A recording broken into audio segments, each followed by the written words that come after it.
Hi, folks. My name's Cam Smith. I'm the youngest son of David Alexander Smith, and this is a eulogy for my dad. Now, I have to admit, I've done a fair number of retakes on this video, far more than I'm willing to admit. And at this point, I just need to get this done. So I'm going to wing it. There'll be some mistakes, there'll be some flubs. I just need to get this done. I'm tired of clicking end stream and restart and going through the whole process. Anyhow, here's my dad. Picture of him freshman year when he was in college. Um, Received a call last Friday, the 29th, that my dad was in pretty bad shape and he passed away at Christiana Hospital. I was there with him, and I'll share more about those moments later. But my dad will be missed. But he lived a long life, 92 years. And today was a sad day. We had a private burial and service for him, and I want to thank the folks at Ebenezer Methodist Church, Pastor Mary for a beautiful service, the outreach minister Calvin for his kind words, and most importantly for being my dad's friend for 10 years. I know he appreciated it, and I definitely appreciate it. So thank you. The folks at Chandler Funeral Homes did an excellent job from start to finish. And also, I wanted to say thanks to the Maryland Care Center, the old Masonic home where my dad had stayed for the past 6 years. Thank you for taking care of him. So let's get on to it. So my dad and my mom were both born in North Sydney, Nova Scotia, a small fishing town on the east coast of Canada. And the obviously that's where they met and how they where they had gotten married. But my dad had five siblings: Aunt Bertie, Uncle Norman, Aunt Peggy, Uncle Bruce, Uncle Jimmy, and actually another one, Kenneth, who was an infant who passed away as an infant. Of all those, Uncle Bruce is the sole remaining member of the Smith clan. I had the opportunity to have a nice talk with Bruce earlier in the week, and I actually learned some things about my dad that I had not known. So that was very nice. Um, my mom passed away about 9 years ago. She's missed every single day. Um, so many things have happened in my life since then for the positive, and so many things that I'd love to share with her. And I know she's looking down upon me, but just hope that she's proud of me.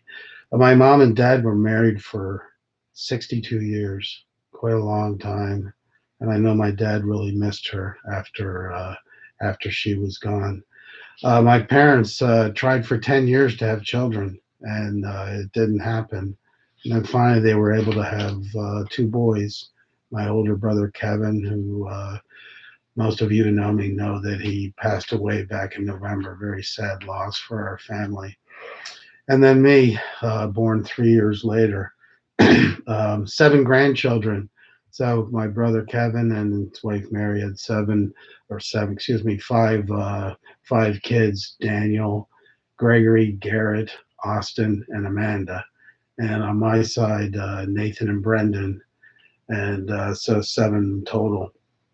Um, my dad had got a full scholarship to go to Mount Allison University to get a bachelor's degree in science, and used to always see his degree diplomas and stuff he had in his office. But I learned something new from talking with Uncle Bruce, that he actually earned another bachelor's degree from University of Alberta, a degree in engineering that I wasn't aware of. Never mentioned it and never thought to ask. It's just funny, these things you learn after the fact. But my dad also served in the military, and I knew that I had seen photos of him in what looked like ROTC uniforms, and I found a diploma from the Royal Canadian Signal Corps. I found that last week, and I put that in the obituary.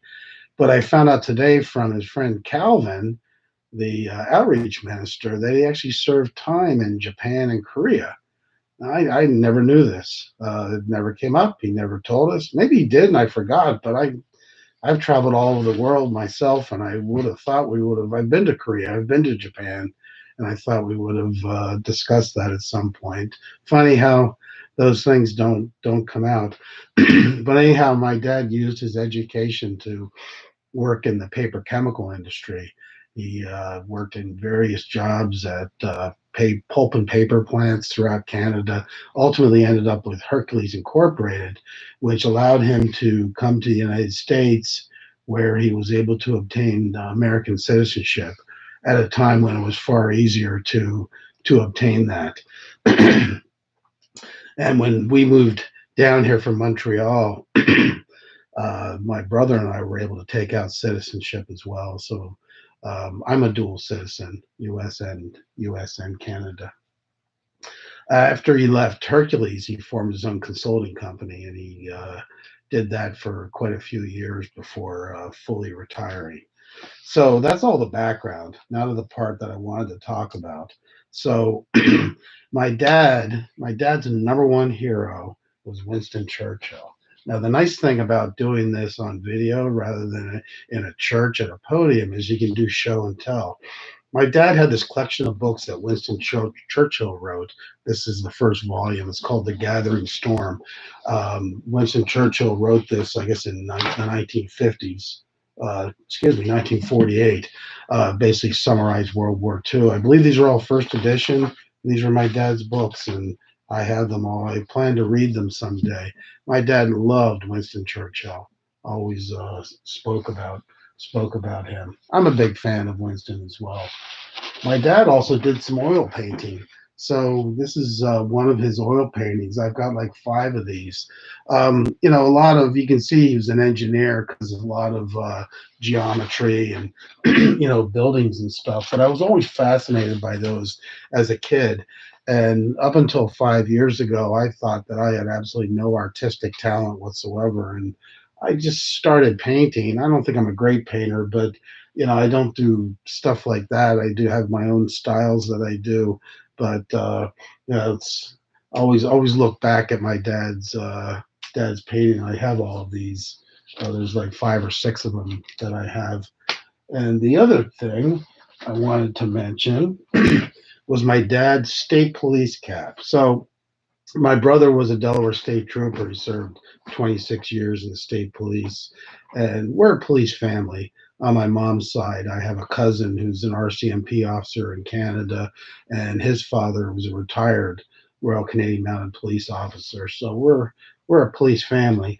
But my dad would wear these caps all the time, and after after my dad passed away, I contacted Liz from the old Masonic home, and I said, if there's one thing I want of my dad's, I want that Delaware State Police cap because I would buy these for him, usually for his birthday, just to replace them because they get old. And she said, I'll get it secured and get it to you. And so here it is. So I'll treasure this for the rest of my life because it was my dad's. That was the only thing I wanted. I had very little else in other possessions. After moving out of the house, all the furniture was distributed or sold or whatever. So it was just clothes. That's all replaceable. This was his, is in my opinion not replaceable.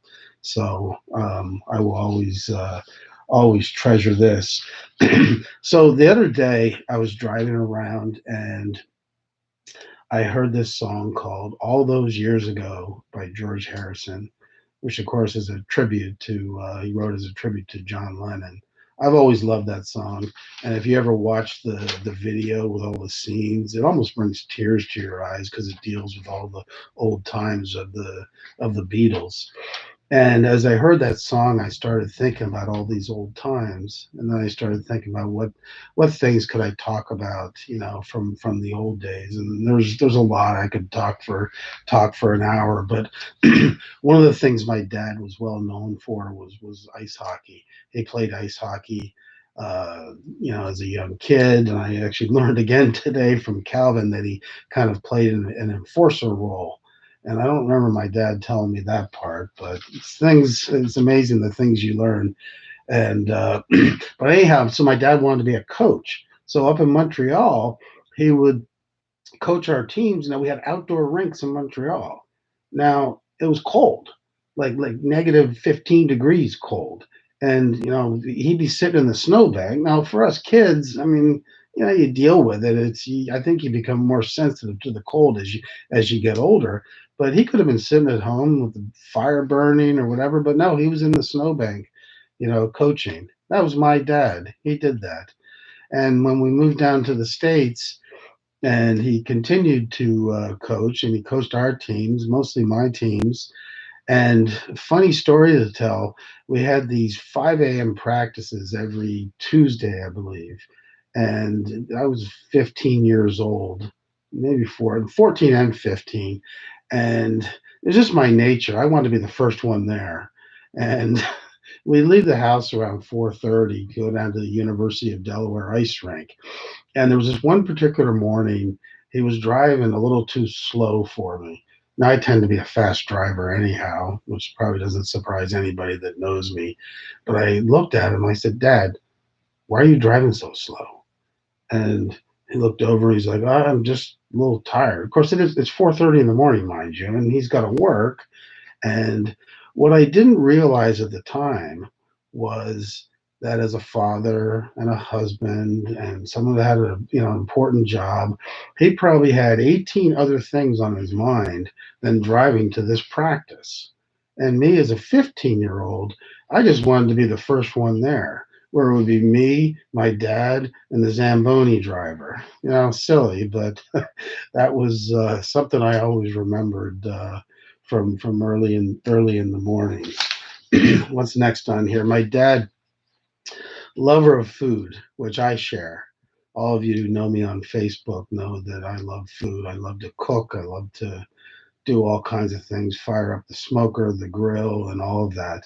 My dad particularly liked buffets. We used to go to this buffet up in Montreal called Bill Wong's, which by its name is obviously an Asian-oriented buffet. But we used to go there quite a lot, and I look back on it, I think part of it wasn't just the food, but it was also so me and Kevin would just get up and not be antsy sitting there waiting for the food to arrive. They could sit there, enjoy their Manhattans or martinis or whatever they wanted, while we would go and fill our plates and get our food. I get it now. I didn't tell. It was kind of cool back then, but there was always a method to everything. Yeah, my dad also loved lobsters. He could eat more lobsters than anybody I've ever seen. He could eat a dozen of them. I've always found them a little rich myself. They're tasty, but I love lobsters and Maryland crabs. We had many, many, many feeds of Maryland blue crabs, fabulous meals and everything. But now onto a funny story. So fishing. My dad loved fishing. Now, my brother and I were we probably didn't share that love of fishing. Maybe my brother more than me. Me, I did. My idea of fishing is to go up to the Acme and buy a couple of salmon fillets and bring them back and put them on the grill. Just not my thing. I have a lot of friends who fish, who get out there in their boats and fish themselves, and everything. Just hasn't been my thing. But we had this one trip back in the Montreal days where we went up to this town in northern Quebec called Latuque, Quebec, which was a fishing town, and we didn't catch a single fish all weekend. Uh, it didn't really matter to me. I was enjoying these cheese curds we were buying. But there's this funny story. We went down this road and looked like there was this little pond or something. There was a rowboat there. And Dad wanted us to get in this rowboat and see if we could catch some fish. Well, this thing looked like a cesspool. I don't think there was a single thing alive in this. And my brother and I were laughing so hard because it was just so ridiculous. And finally, my dad started laughing, and we had a colorful term for that body of water, which would be inappropriate for me to share on this video. I'll share it on Facebook. But I had just never been laughing so hard in my life. That was funny. So another thing, hunting. My dad did some hunting in his early days. Um, I've never hunted, and it was only recently that I acquired a weapon. Um, just for personal protection. But my brother was always a hunter, and he liked goose hunting, duck hunting, that sort of thing.